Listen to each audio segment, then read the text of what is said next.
Hello everyone, देखिए अब numericals देखते हैं। देखो इसमें क्वेश्चन नंबर 1 को देखो क्या कहता है। इसमें a storage battery of EMF 8 volt and internal resistance कितना है हमारे पास 0.5 ओम।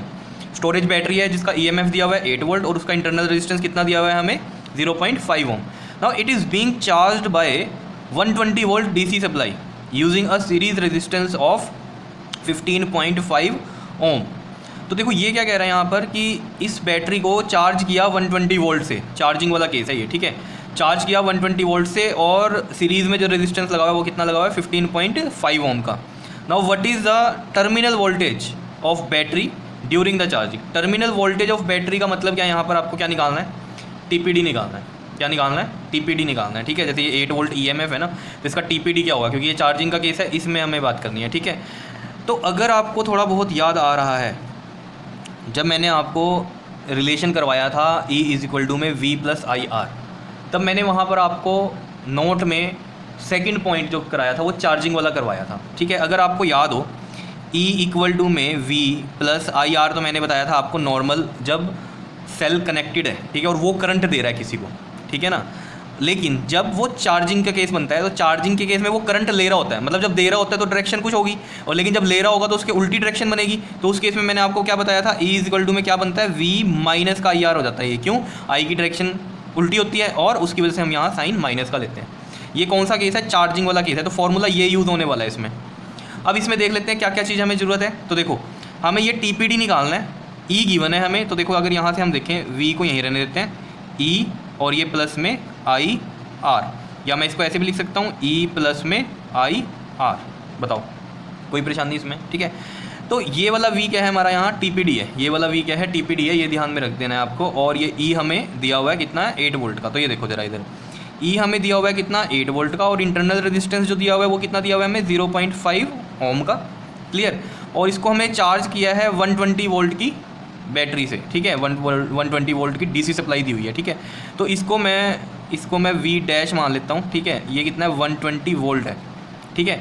तो मुझे बताना जरा नेट वोल्टेज जो होगी सर्किट की वो क्या होगी, बताओ। नेट वोल्टेज क्या रहने वाली है।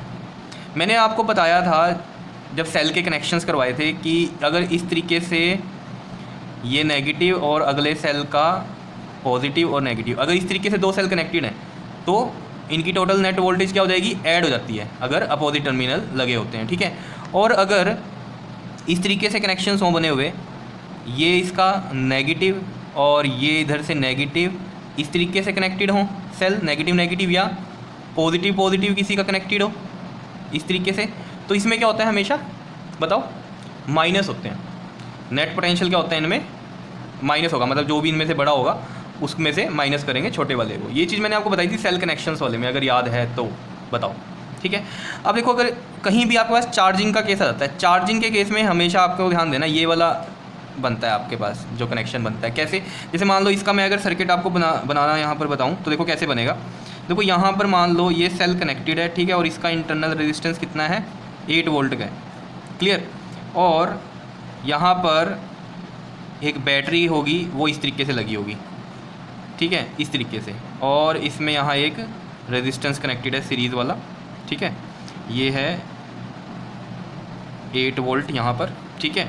और ये जो इंटरनल रेजिस्टेंस है कितने का है, 0.5 ओम का है, और ये जो रेजिस्टेंस है सीरीज़ में कनेक्ट बोला है उसने, ठीक है, तो ये 15.5 ओम का है, ठीक है। बैटरी के साथ सीरीज़ में बोला था ना उसने, DC supply using a series resistance of 15.5 ओम, और ये कितनी है 120 वोल्ट की है, ठीक है। तो ये इस तरीके से सर्किट लगता है कभी भी, जैसे कभी भी चार्ज करना है किसी चीज़ को, ठीक है, तो ये बैटरी का पॉजिटिव से कनेक्टेड होगा, समझ रहे हो बात, या कह दो इधर से नेगेटिव से कनेक्टेड, मतलब सेम टर्मिनल कनेक्ट होंगे तभी ये इसको चार्ज कर पाएगा, क्लियर है। कनेक्शन हमेशा इस तरीके से बनते हैं, ठीक है, क्योंकि अगर सीरीज़ में लगा देते हैं इनको, ठीक है, तो फिर तो इनका नेट पोटेंशियल मतलब इसके चार्ज थोड़ी कर देते और कंबाइंड हो जाता, समझ रहे हो। अब इसमें क्या होगा, देखो ये वाली बैटरी इसको करंट भेजेगी इधर, क्योंकि ये बड़ी बैटरी है, तो इसका करंट इधर जाने की बजाय क्या हो रहा है, अब ये वाला इसको ओवरकम करेगा, समझ रहे हो। इसका तो इधर से इधर जाना चाहिए था, लेकिन बड़ी बैटरी कौन सी है, ये तो इधर मेन करंट ये फ्लो करेगा, तो इसलिए इसका नेट पोटेंशियल क्या होने वाला है इस पूरे सर्किट का, 120 - 8 वोल्ट कितना हो गया नेट वोल्टेज में, 120 - 8 वोल्ट कितना हो गया, 112 वोल्ट, ये बनेगा। क्या आ रहा है समझ में।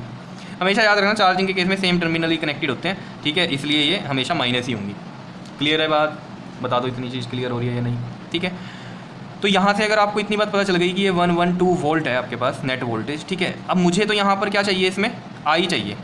क्लियर, क्या चाहिए मुझे, तो ये आई चाहिए। तो आई कैसे निकलेगा इस सर्किट का, देखो आई का फॉर्मूला होता है वोल्टेज अपॉन में रेजिस्टेंस। तो वोल्टेज कितनी आ गई है यहाँ से 112 आ गई है सर्किट की, और रेजिस्टेंस क्या होगा, इस वाले रेजिस्टेंस में हमेशा इंटरनल रेजिस्टेंस क्या होते हैं, ऐड होते हैं। तो ये बस डायरेक्ट कर दो 15.5 प्लस 0.5 कितना बनेगा, ये यहाँ देख लो करके 15.5 प्लस 0.5 5 5 10 5 और 1 ये 6 और ये 1 16 आ गया। 16.0 भी 16 ही होता है, क्योंकि देखो 16.0 की पॉइंट हटाएंगे तो 10 लगेगा नीचे और ये 16 ही बचेगा। तो हम ऐसे लिख सकते हैं इसको, ये 16 आ गया आपके पास। बताओ इतनी बात क्लियर है या नहीं है, बताओ क्लियर। तो करंट यहाँ से आ गया आपके पास, देखो 16 7 112 होता है ये आपके पास, और ये 7 एम्पियर का करंट आ गया।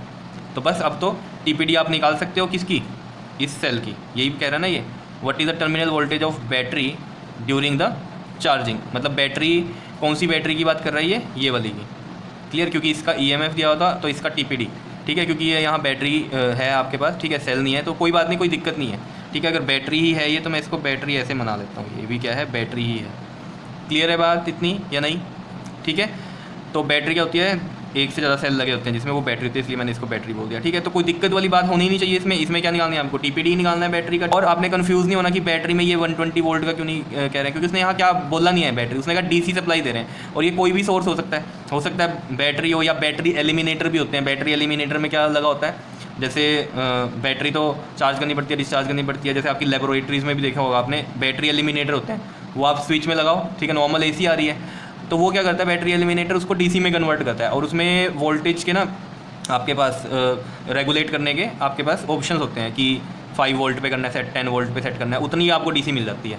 तो उससे फ़ायदा क्या होता है कि बैटरी की ज़रूरत नहीं होती, ठीक है ना, लैब्स वगैरह में। नहीं तो लैब में कौन चार्ज करेगा बैटरियों को बार बार, ठीक है। इस वजह से ये हमारे बैटरी एलिमिनेटर होते हैं। तो ये वही चीज़ यहाँ बोलता है, it is being charge by 120 volt DC supply, ठीक है ना, इस तरीके से। तो मैंने यहाँ 120 वोल्ट की जो डीसी सप्लाई है ये बैटरी से ही शो कर दी कि 120 वोल्ट की दे रही है। क्लियर है बात, यहाँ इसकी जगह बस आप समझ लेना क्या है, बैटरी एलिमिनेटर है, लेकिन कनेक्शन यही होंगे इसके, पॉजिटिव इधर नेगेटिव इधर। समझ रहे होंगे चीज़ों को या नहीं, ठीक है। अब देखो ये V इक्वल टू में क्या है आपके पास, E प्लस में IR। तो TPD निकालनी है। तो देखो मैंने आपको बताया भी था, अगर याद हो, कि चार्जिंग के केस में TPD ज़्यादा होता है EMF से। नहीं तो नॉर्मल केस में क्या होता है, जिसमें सेल ही करंट दे रहा होता है किसी चीज़ को आप अगर यूज़ करना चाहते हो, ठीक है, तो सेल उसमें क्या करता है, करंट देता है। क्लियर, उस केस में तो EMF ज़्यादा होता है TPD से, क्योंकि जब वो लगेगा तो खर्च हो जाएगा, TPD कम ही रहने वाला है। लेकिन चार्जिंग के केस में क्या होता है, उसे मिल ही रहा है कुछ, ठीक है। और TPD हम बोलते हैं कि जब कोई चीज़ कनेक्ट हो गई, ठीक है ना, तो वो TPD बन जाती है। तो वो कनेक्ट तो है ही जब चार्ज कर रहे हैं उसको, लेकिन वो अपना करंट तो नहीं दे रहा, वो तो ले रहा है। तो उस केस में मैंने आपको बताया था कि TPD ज़्यादा होता है। तो यहाँ से वो चीज़ भी क्लियर हो जाएगी आपकी कि TPD ज़्यादा आता है कि नहीं आता है, ज़्यादा आना चाहिए। तो देखते हैं, EMF तो 8 वोल्ट है, इससे ज़्यादा ही आना चाहिए TPD, ठीक है। तो ये 8 वोल्ट हो गया, प्लस करंट कितना है 7, और इंटरनल रेजिस्टेंस कितना है इसका 0.5। तो देखो 8 प्लस ये कितना बन जाएगा आपके पास 3.5 बन जाएगा। 0.5 को जब मल्टीप्लाई करोगे 7 से तो इसको ऐड करो जरा, इसमें कितना बन जाएगा ये आपके पास 11.5 वोल्ट। तो TPD देखो 11.5 वोल्ट बन रही है, समझ रहे हो। तो देखो तो 8 वोल्ट से ज़्यादा ही आ रही है TPD, कितनी आ रही है 11.5 आ रही है, क्योंकि ये चार्जिंग का केस है। आया कुछ समझ में, ठीक है। नहीं समझ में आया तो दोबारा देख लो ये वीडियो को। क्लियर, ओके जी, थैंक यू।